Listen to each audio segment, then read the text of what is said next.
e morëm. E morëm sepse ndryshuam jetën e atyre vajzave. Nuk mundet shteti. Çfarë ndodh me Edi Ramën? Mos ja përmendim në emrin. Më mirë. Çfarë ndodh? Aty janë bërë krime kundër njerëzimit në onkologjik. Po nëse janë bërë krime kundër njerëzimit, atëherë transformoje me njerëz situatën, garantoj ilaçet e smurve.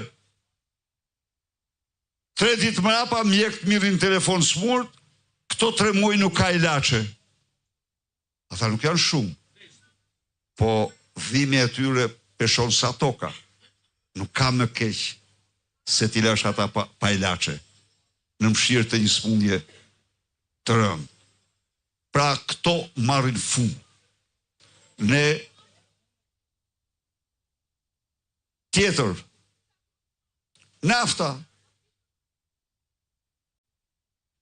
të dashur qytetar, kjo qeveri, unë nuk dinoj të dytë tjetër, ju merë në çdo litër naft 1.1 euro.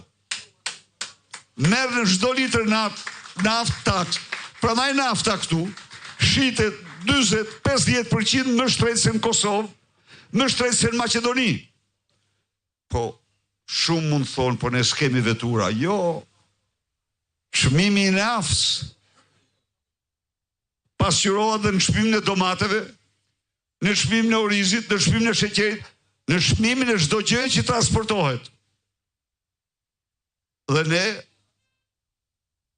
do të përgjysmojmë barrën fiskale, do të barazojmë me të vendeve përreth në mënyrë që nafta të mos mund të shitet asnjëherë më shtrejt se plus minus 10% krahasuar me Kosovën dhe Maqedoninë. Dhe sfundi, po në këtë paket, të gjitha gjobat e pensionistëve, e biznesit vogël, të gjitha gjobat me kamatat të energjisë elektrike do të amnistohen 2 muajt e parë të qeverisjes Partisë Demokratike.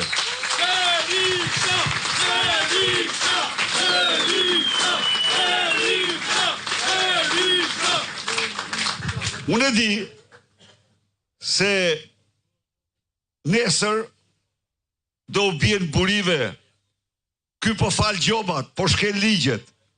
Jo, ka një moral këtu shumë të madh. Ata gjobisin, një fshatare marrin nga zallheri,